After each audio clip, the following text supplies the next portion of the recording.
Let's talk about a weird paradox of modern life. This feeling of being constantly, overwhelmingly busy, but at the same time feeling like you're not getting anything important done. It's a struggle pretty much everyone can relate to, and we're going to break down exactly why it happens, and more importantly, how you can fix it. I mean, does this sound familiar? You've spent the whole day jumping from emails to Slack messages, back to that big project, then back to your inbox. But when you finally log off, you feel like you've just been spinning your wheels. And somehow, your to-do list is even longer than it was this morning. Well, here's the good news. It is not just you, and you're definitely not imagining it. This is a real, measurable thing that happens in our brains. We're about to dig into the science behind this frustrating feeling and look at some proven strategies to actually get your focus back. Okay, so first things first, let's really define the problem. What is this feeling of unfocus that seems to be everywhere in our digital world? You know, it's funny. It usually starts with things that feel super productive. You think, I'll just clear out my inbox real quick, or let me just answer this one message, or you knock out a few tiny to-dos to get a quick win.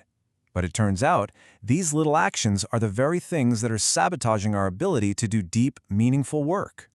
So, to understand why these tiny little interruptions are so damaging, we really need to look at what's going on inside our brains when we try to switch gears like that. All right, let's just blow up a huge myth right now. We all love to think we're amazing multitaskers, but the science is pretty clear.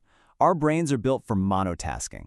What feels like doing two things at once is actually your brain just frantically and really inefficiently toggling back and forth.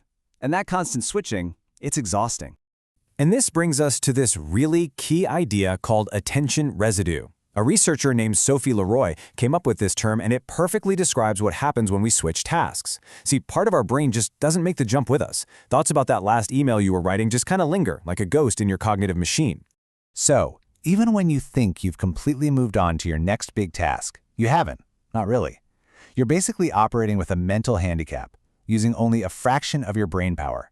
And that is exactly why those quick checks of your email are never, ever truly quick. So what's the big deal? What's the real-world impact of all this divided attention? Well, let me tell you, it's a lot bigger than just a few lost minutes here and there. Sophie Leroy's research really sums it up perfectly. When we're operating with all that attention residue, our performance just tanks across the board. We start making more mistakes, we get overwhelmed way more easily, and even our ability to make good decisions gets fuzzy. It literally affects the quality of everything we do. And this cost, it's not a one-time fee. It actually compounds over time into what we call mental fatigue, and the toll is huge. We're not just talking about work performance anymore.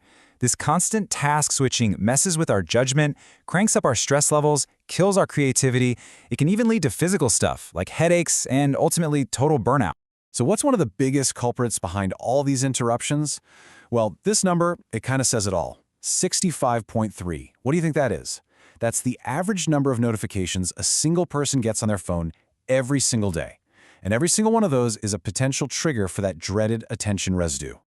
Okay, I know, that all sounds a little grim, but here is the good news. We are not powerless here.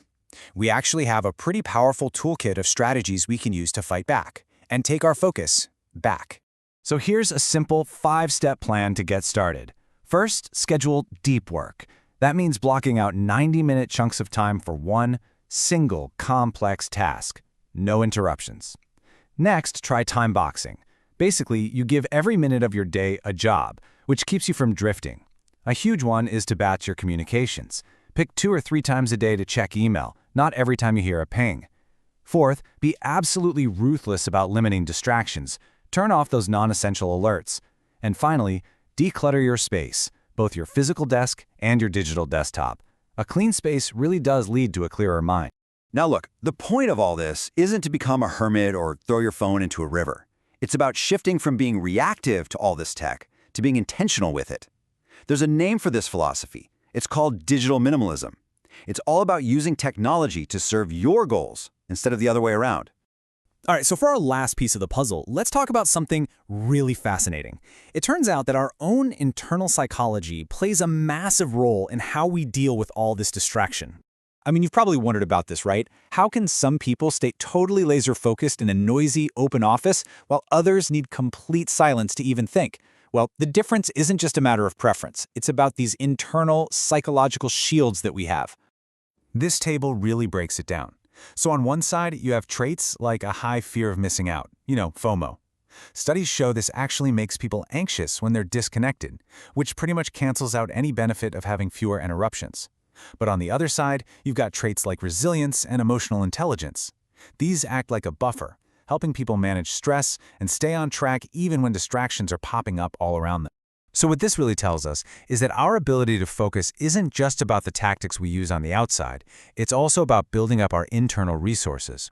Resilience and emotional intelligence aren't just corporate buzzwords, they are proven shields that protect our well-being in this crazy, distracting world. So, to bring it all home, the path to real productivity, it isn't paved with more hours or more hustle.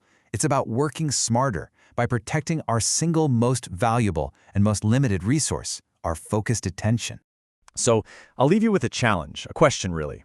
You don't have to do a massive life overhaul tomorrow. Just think, what is the one distraction, the one notification you can silence, the one browser tab you can close, that you can eliminate today to start taking back control of your focus, right now?